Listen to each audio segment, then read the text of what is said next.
Uma doutrina que tem a caridade como bússola. Uma filosofia que propõe a lei de causa e efeito como explicação para os males humanos. Uma ciência iluminada pela fé. Estamos falando do Espiritismo.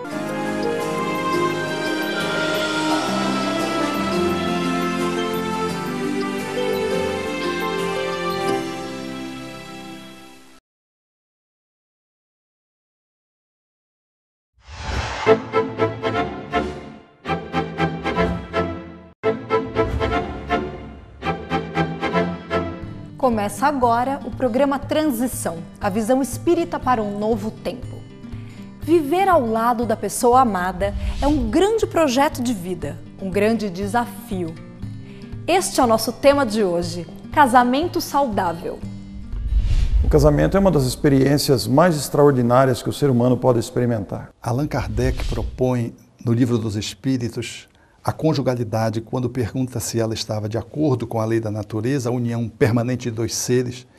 E os Espíritos respondem nessa obra monumental que trata de vários assuntos importantes da atualidade, justo na lei de reprodução, de que o casamento é um progresso na marcha da sociedade. Nas experiências que se trocam, nas bagagens que cada um traz da sua formação familiar, e principalmente pelas experiências que vão se construindo a partir dos anos de convivência, nós temos também a ocorrência extraordinária dos filhos, que enriquecem o grupo familiar. O casamento saudável, ele se configura por um relacionamento que preconize a fidelidade da conjugalidade, o compromisso afetivo, a interação que envolva uma conexão sexual, mas também uma amorosidade que é o cimento da relação.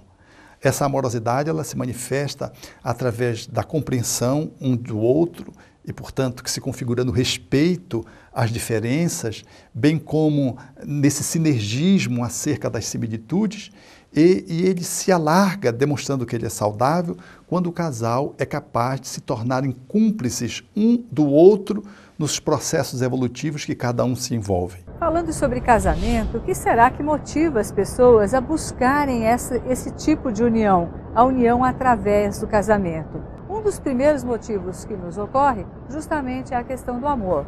É o amor como fator de motivação para a constituição e construção de um casamento. Então elas entendem que quando elas se apaixonam, elas buscam o casamento e muitas vezes quando elas se desapaixonam também querem buscar novos, se separam e buscam novos casamentos. Então muitas vezes a paixão e se manter apaixonado é a motivação de muitos. Mas nós temos outros aspectos que são aspectos subjetivos, aspectos inconscientes que nos levam a buscar esse tipo de união.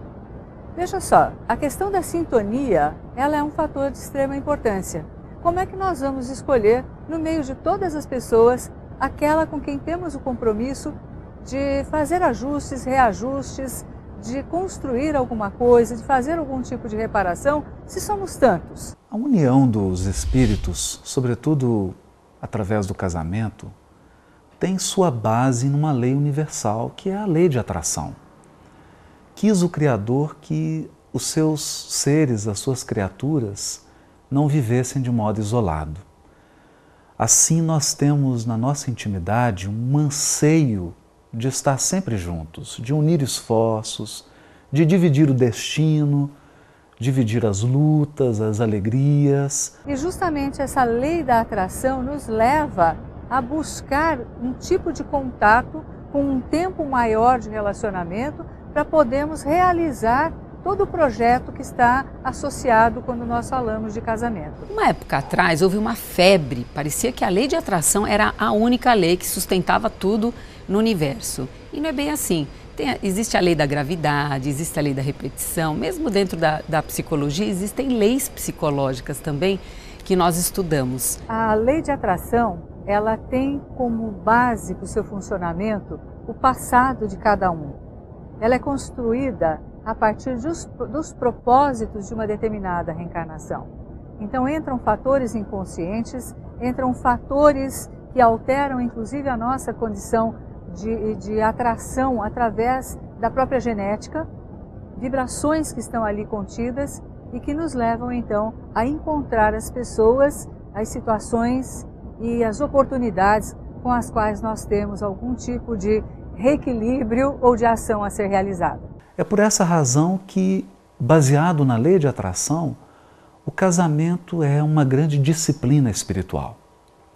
Duas criaturas combinam, acertam de dividirem uma vida e o cotidiano, tendo em vista um trabalho espiritual a ser realizado. Inicialmente um trabalho dentro delas mesmas, porque o casamento é a grande experiência de sair de si mesmo, de dividir-se, de renunciar, de ceder, de aceitar, de compreender, de perdoar. Muito mais do que uma aventura hollywoodiana, romântica, o casamento é uma espécie de acesso espiritual, uma disciplina mesmo, que nos leva a aprimorar o espírito, a nos tornarmos mais maleáveis, mais abertos, mais flexíveis. Quando nós falamos de casamento, nós temos aquele casamento convencional, feito de papel passado, feito de maneira legal, e temos um outro que não é de papel passado. Será que vale a mesma coisa? Hoje nós temos a lei da união estável. Isso pode ser praticado de uma maneira muito simples, pela ida de um casal a um cartório e fazer o registro e as condições daquele relacionamento. É quase igual a um casamento civil. Agora, quando não existe nada, ou só existe a união estável, é casamento? É casamento. Vale da mesma maneira. Não existe em termos espirituais e de aprendizado uma diferença de outro. Quando nós evoluímos, nós aprendemos, por exemplo, no Livro dos Espíritos e no Evangelho segundo o Espiritismo, que no processo de evolução, a justiça, o direito, a advocacia, ela entra para regulamentar as relações. Então é nesse contexto que nós podemos olhar. Se nós vivemos numa sociedade complexa, a ideia desse casamento no papel, quer dizer, de ir ao cartório e de registrar o relacionamento, é para garantir questões jurídicas, questões com os filhos, questões de herança. Então existe um porquê. Se é consequência da civilização, é muito bom. Mas aqueles que se amam e se respeitam, mesmo porque do lado de lá e pela eternidade papéis vão ser deixados de lado, se respeitarão independente desse compromisso escrito. O objetivo espiritual do casamento, porque é esperado sim pelo plano espiritual e pela nossa reencarnação, que haja um projeto de crescimento, um projeto de reequilíbrio e um projeto de colaboração com o mundo em que vivemos.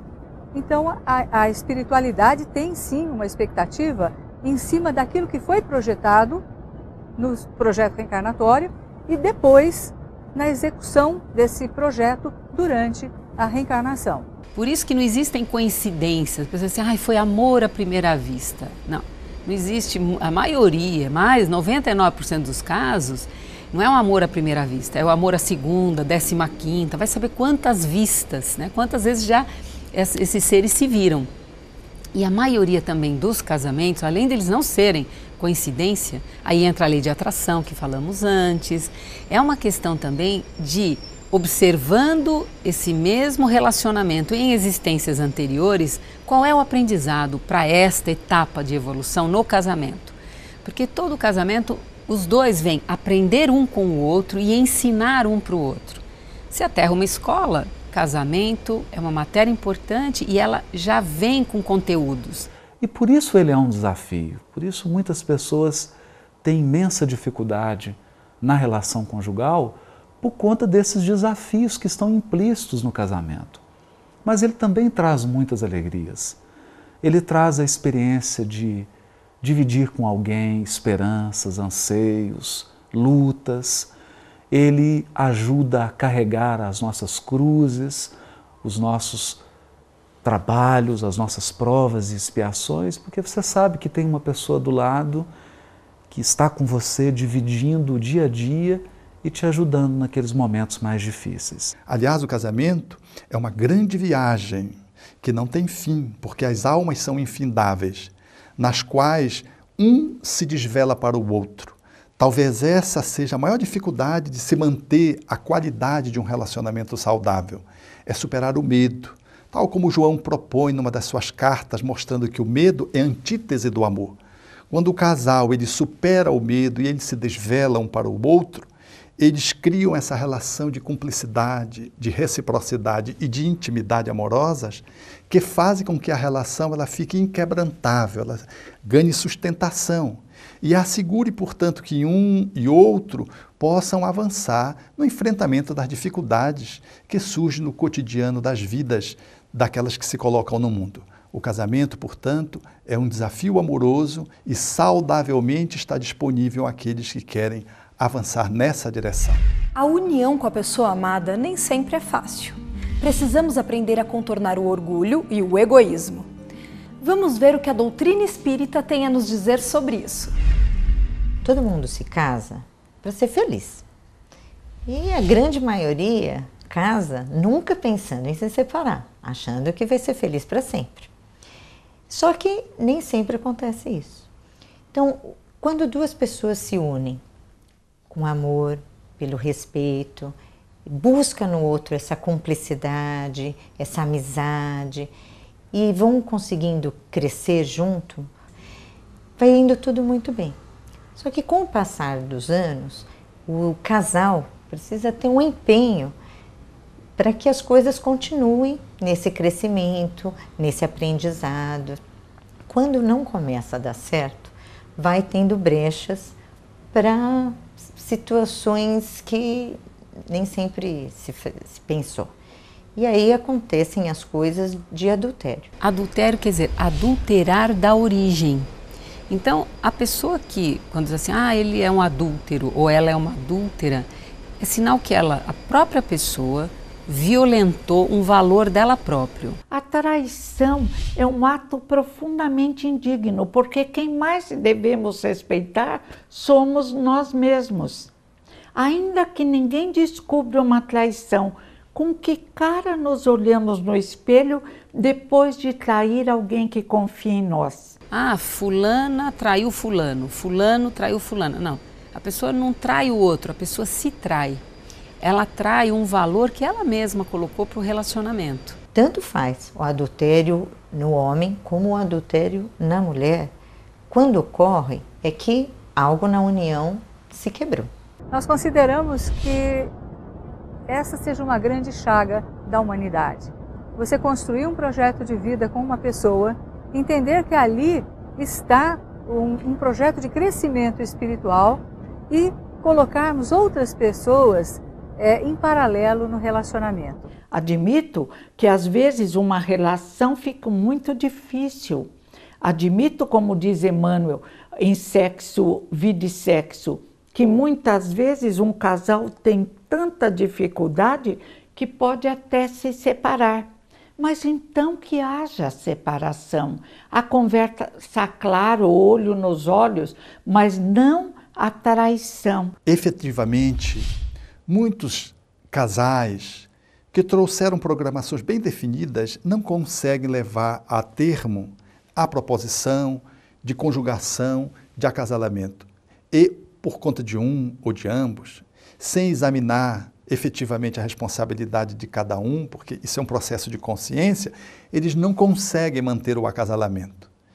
E adiam, interrompem, e às vezes saudavelmente, para que não aconteça um crime, processos mais graves, eles interrompem a relação. E separados, eles podem retomar a vida de conjugalidade com outros espíritos, que se sintonizem na mesma faixa de afinidade. Essa proposição que o Espírito Emmanuel também contempla quando trata das separações conjugais no livro Vida e Sexo, elas apontam para essa flexibilidade que a vida nos dá de, em não conseguindo cumprir um compromisso pré-estabelecido, nós de modo algum estamos à margem da evolução e podemos continuar a nossa marcha fazendo novas interações criativas, amorosas, porque a vida sempre é um espaço para que possamos aprender e crescer, amar e nos iluminar, solitariamente e numa relação conjugal, conjugadamente, compondo novas famílias que representam novas experiências iluminativas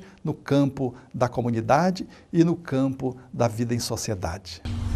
Manter um relacionamento exige cooperação, boa sintonia e esforço das duas partes envolvidas para assim fazer um projeto de uma vida equilibrada e saudável. O Transição de hoje fica por aqui. Não esqueça de compartilhar este programa com quem você ama. Até o próximo Transição. Tchau!